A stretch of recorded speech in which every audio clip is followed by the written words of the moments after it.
I'm a very strong believer in technical assistance.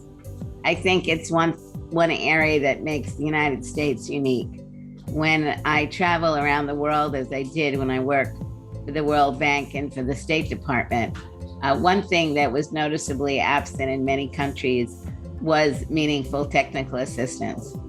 Regardless of some of the specific activities that changed maybe from year to year or project to project, RTA is and really always has been geared towards increasing access to and participation in high quality inclusive programs for young children with disabilities.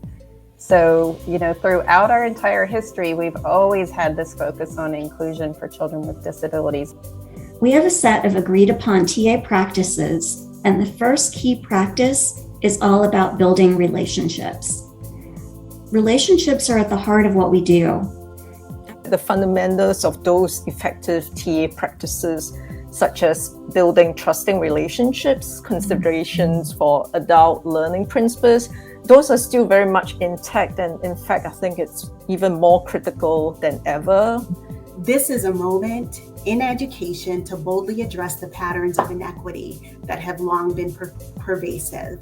Because ultimately, when the smoke clears and the dust settles on this pandemic, if we choose to go back to how things were, we're choosing to return to a system where you can predict outcomes based on race and place.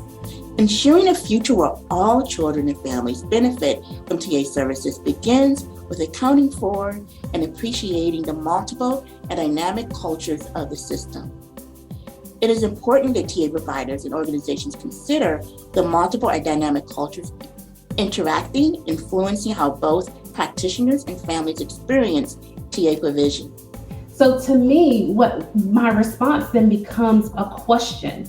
And that question is, how can we effectively do our work to strengthen early intervention and preschool special education services without addressing racial inequities?